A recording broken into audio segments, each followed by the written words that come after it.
Jujutsu Kaisen, I think there are 7 characters that well represent the 7 deadly sins from the Bible, and let's start off with a sleeper pick. Laziness or reluctance to exert effort or take action. It involves neglecting one's responsibilities or duties, preferring idleness and inactivity instead of productive engagement with life. Yuki Samuku embodies the sin of sloth through her inactivity. Despite being a special grade sorcerer, unlike her peers Gojo and Geto, Yuki is not aligned with Jujutsu High, so her reputation paints her as the only special grade sorcerer who does not take any missions. In truth, Yuki simply does not agree with the higher ups' methods and works towards a curse-free world in her own way. Yuki prefers to remain in the background, often denying requests and being overseas rather than taking action. This behaviour reflects slothfulness, as she seems content to let others handle the heavy lifting, while she maintains a passive stance. Greed is an excessive desire for material wealth or possessions. It involves an insatiable longing for, often at the expense of others,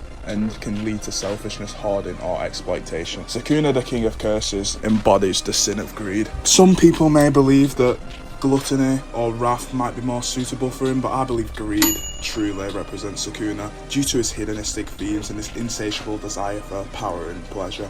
His character is driven on by his unquenchable thirst for dominance, seeking a good fight just to satisfy his desires at any cost. Throughout the series, Sukuna's actions demonstrate his greediness. He's willing to make a bargain vibe with Yuji that leaves Yuji at a disadvantage, not just to allow him to heal, in exchange for allowing Sukuna to take over his body for 1 minute, and Yuji would then forget about this binding vow. Additionally, Sukuna's lust for power is evident in his relentless pursuit of strength, with over 1,000 years of sorcery behind him, as he seeks to consume the fingers and regain his full power, regardless of the consequences it may bring to the world. It is an intense desire or craving for pleasure, often of a sexual nature. It involves excessive indulgence in physical desires or appetites, disregarding moral or ethical considerations.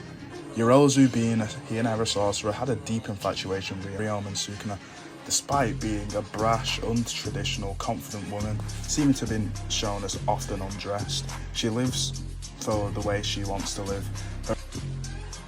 Her immediate desire was to save Sukuna from his own loneliness by killing him and taking the solitude for herself. Once brought back into the Culling Games, she would speak to Sukuna about love and marriage if she could best him in the fight. She was enthralled like a teenage girl who got asked out by a crush with the idea of marriage. This shows the intense desire or craving to have Sukuna, whether it's a sexual nature for love or for whatever she wants. Gluttony is the overindulgence or excessive consumption of food or drink beyond what is necessary for sustenance. In the heart of Jujutsu Kaisen, Mahito emerges as a chilling embodiment of gluttony, driven by the insatiable hunger for power and evolution. Defined as excessive indulgence or consumption, gluttony finds its sinister form in Mahito's relentless pursuit of souls. Unfazed by the lives he extinguished, he represents the epitome of selfishness and indulgence. Consumed by his own desires, Mahito's character serves as a chilling reflection for humanity's darker impulses, standing in a stark contrast to the protagonist Yuji Itadori. While Yuji grapples with maintaining his humanity amidst the darkness, Mahito fully embraces his primal desires without hesitation. His willingness to sacrifice countless lives to fuel his evolution illustrates the depth of his gluttonous nature. In a world teeming with temptation and moral ambiguity, Mahito's presence serves as a cautionary tale. His insatiable appetite for power serves as a reminder of the dangers of unchecked desires and the devastating consequences they can unleash upon the world. Anger or rage, often accompanied by a desire for vengeance or retribution. Maki's Zenin is the embodiment of wrath, illustrated through her actions and character development. During the revenge on the Zenin clan, Maki's rage is unleashed when she chooses to confront her family and ultimately eliminates them, showing her rebellion against the oppressive hierarchy and tradition of the Zenin clan, as they disregarded her for the entirety of her life.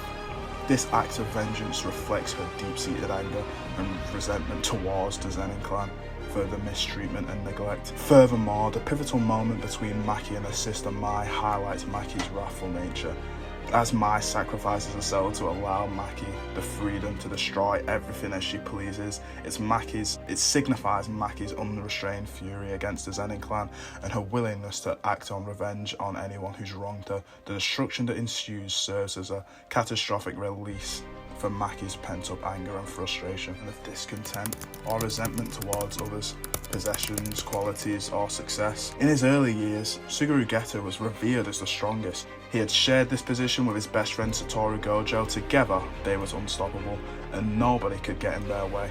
But Geto had a burden to bear, eating the compressed curses for his curse technique, saying it was like eating a cloth that had been used to wipe up vomit. It was unbearable, but it was bearable for him because he had Gojo. Until the Star Plasma incident and his encounter with Toji Fushiguro, Gojo was no longer there beside him. As the distance grew, the disparity in their strength grew. Gojo went through an awakening against Toji, and Geto seemed to stagnate after his fight against Toji. Gojo became the sun and Geto became the moon, only being able to shine due to Gojo's light. You can see why he becomes envious. As he suffers every day, Gojo flourishes as a sorcerer. Yet he doesn't take it out on Gojo, instead turn his anger to the non-sorcerers. Why must he suffer for them? Why do I have to suffer more than others? How long must I suffer? These thoughts ravage the mind of Suguru Geto. As the more people he saves, the longer his suffering must continue, which eventually leads him down that dark path he decided to go on after his conversation with Yuki. And finally, debatably the worst sin that can be committed.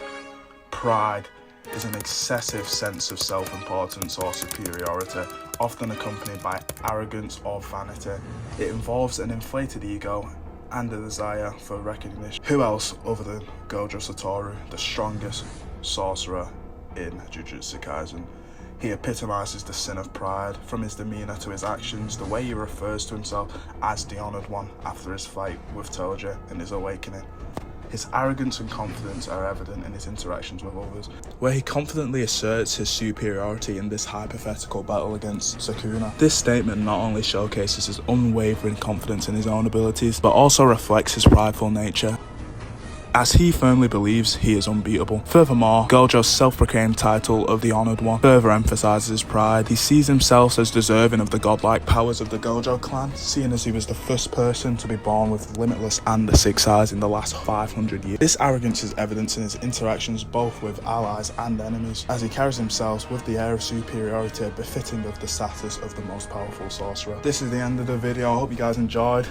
I had fun making the video, so suggest in the comments what you want next, and peace out.